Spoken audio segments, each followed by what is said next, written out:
ప్రొద్దుటూరు నియోజకవర్గం ఉన్నటువంటి రైతు సోదరులు మీకు జరిగే అన్యాయాన్నే ఖచ్చితంగా నెక్స్ట్ అది జరగకుండా చేసి తీరుతాను.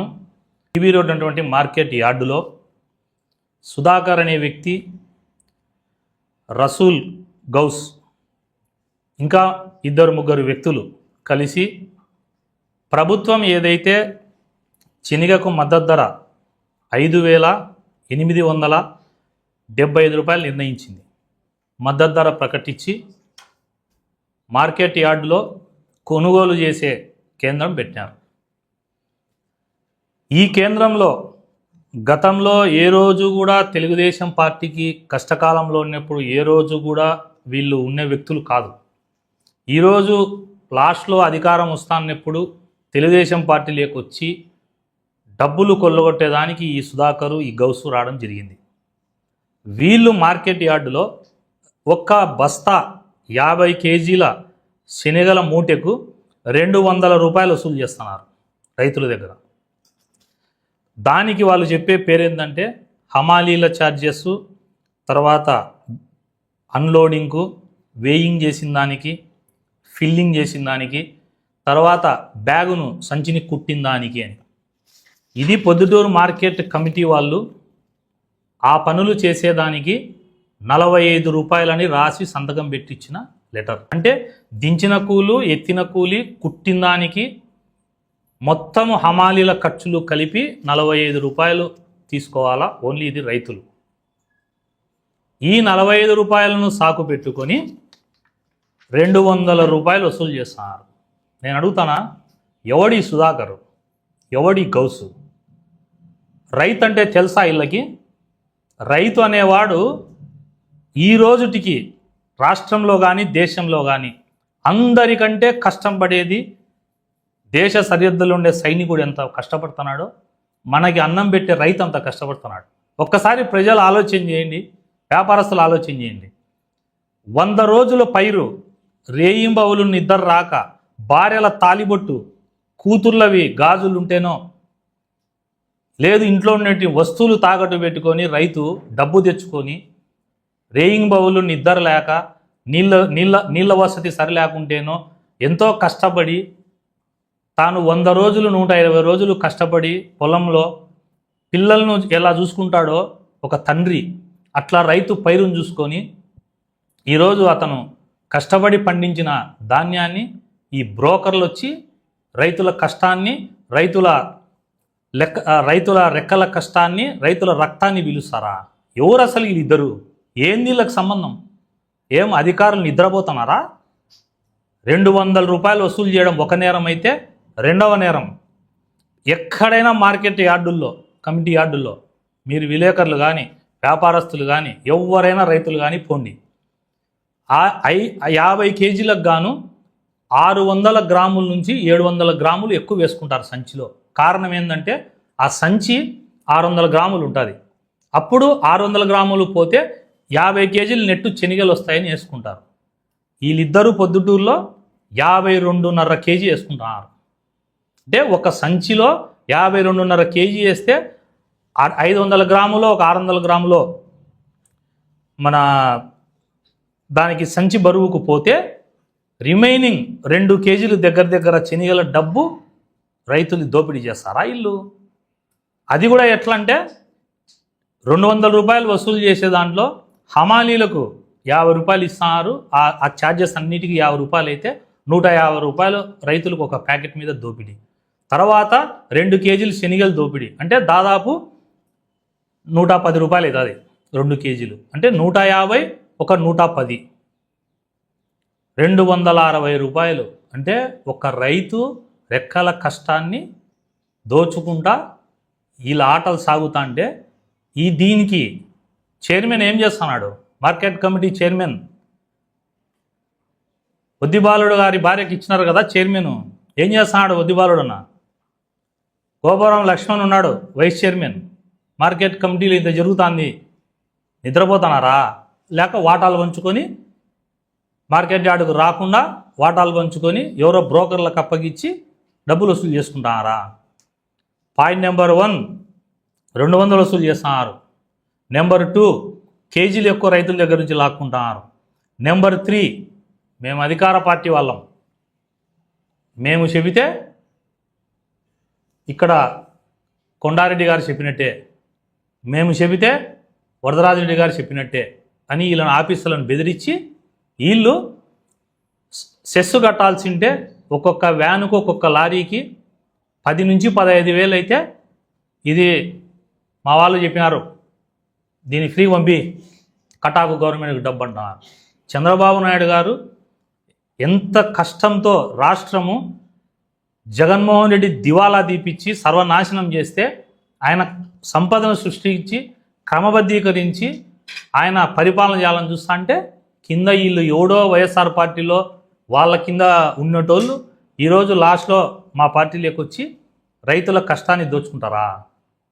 ఈ రసూల్ గౌస్ అనేవాడు ఫేస్బుక్ ఓపెన్ చేయండి, అతని ఐడి అకౌంట్ 2019 నుంచి 2023 లాస్ట్ వరకు ఏనాడైనా తెలుగుదేశం పార్టీకి సంబంధించిన ఒక్క కార్యక్రమం పెట్టినాడా? తెలుగుదేశం పార్టీకి సంబంధించిన సోషల్ మీడియా ఒక్క పోస్టింగ్ పెట్టినాడా? ధైర్యం లేనోడు, పిరికివాడు, యాడనో ఉండి ఈరోజు అధికారం వచ్చిందని చెప్పి చెట్టు పేరు చెప్పుకొని కాయలమ్ముతావా? ఏం తమాషాగా ఉందా నీకు? సుధాకర్కి ఇద్దరికి మార్కెట్ యార్డులో ఈ మీడియా ద్వారా రైతులకు విజ్ఞప్తి చేస్తాడా, ఎవడైనా మార్కెట్ యార్డులో డబ్బు అడిగితే నా నెంబర్కైనా ఫోన్ చేయండి, నా నెంబర్కు వాట్సాప్లో అయినా మెసేజ్ పెట్టండి, మామూలు మెసేజ్ అయినా పెట్టండి. నా నెంబర్ 9849069192. వీళ్ళిద్దరూ వసూలు చేయడం ఒకటి. నాకు తెలిసి ఈ నియోజకవర్గ ఎమ్మెల్యే వరదరాజరెడ్డి గారికి తెలిసి ఉండదని నేను అనుకుంటాను. వ్యక్తిగతంగా తెలిసి ఉంటే ఆయన ఇలాంటి పనులు ఎంకరేజ్ చేస్తాడని నేను అనుకోవడంలే. నాకు తెలిసి ఆయనకు తెలియకుండానే జరుగుతుంది అనేది నా వ్యక్తిగత అభిప్రాయం.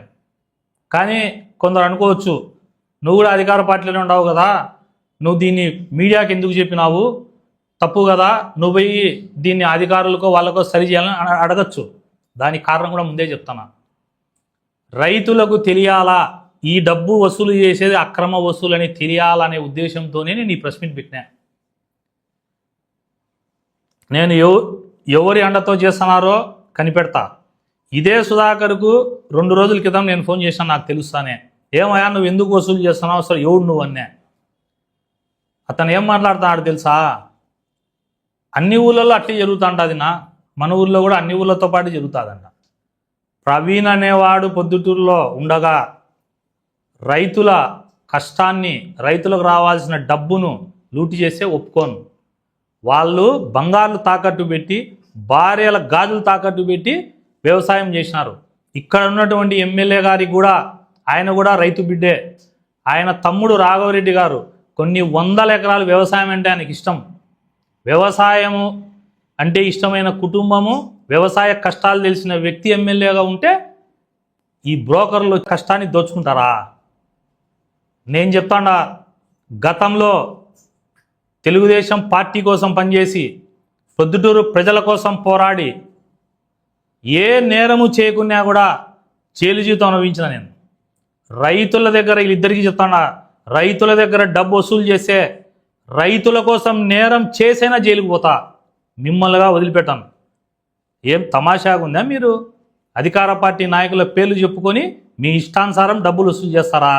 మార్కెట్ కమిటీ సెక్రటరీకి చెప్పిన, డివిజనల్ మేనేజర్కి చెప్పిన, జాయింట్ డైరెక్టర్కు చెప్పిన, మంత్రి గారికి తెలియజేసిన, ఎవడే కానీ చెప్తానా, మార్కెట్ కమిటీలో రైతుల దగ్గర డబ్బు గన వసూలు చేస్తే రైతుల కోసం ఎంత దూరమైనా పోతా, నాకు ఏం జరిగినా కూడా డోంట్ కేర్. వీళ్ళు చెప్పే సమాధానం ఏం మాట్లాడతారు? సుధాకర్కు ఫోన్ చేస్తే సుధాకర్ మాట్లాడతాడు, డబ్బులు తీసుకోకుండా ఎట్ట పని చేస్తారన్నా అంట. ఎవడు అసలుకు పని చేయనీకి? నువ్వు ఎవడు అసలుకు మార్కెట్ కమిటీలో అసలు ఎవడు నువ్వు?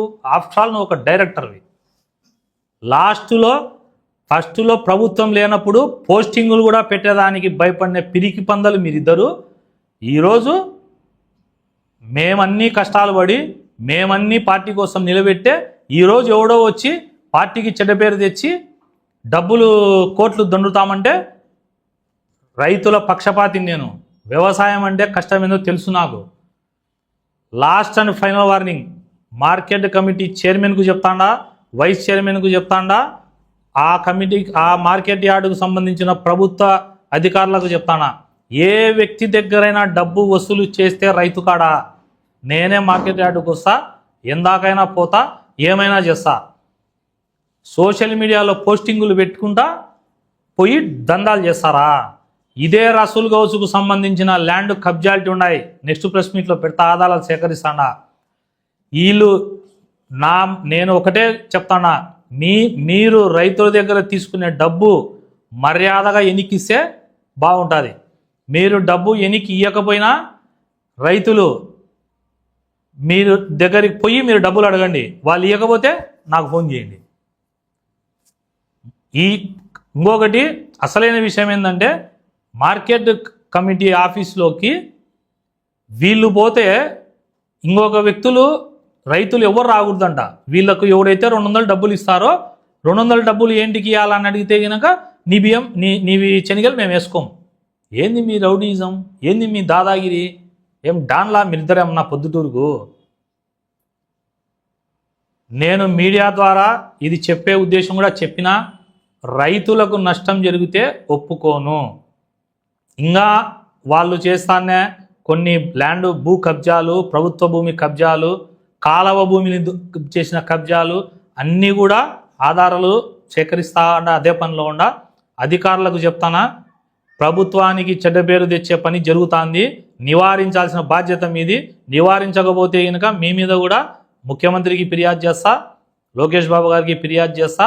డబ్బులు తీసుకుంటున్న ఆడియో రికార్డ్స్ ఉన్నాయి మా దగ్గర, మాట్లాడతా రైతులతో. రెండోది, డబ్బులు వసూలు చేసేటప్పుడు ఇచ్చిన వీడియో రికార్డులు ఉన్నాయి, అన్నీ ముఖ్యమంత్రి గారికి తొందరలో ఫిర్యాదు చేస్తానా. ఇంతటితో మర్యాదగా ఈ దందా ఆపాలని చెప్తానా. ఆపకపోతే ఏం జరుగుతుందో చూడండి.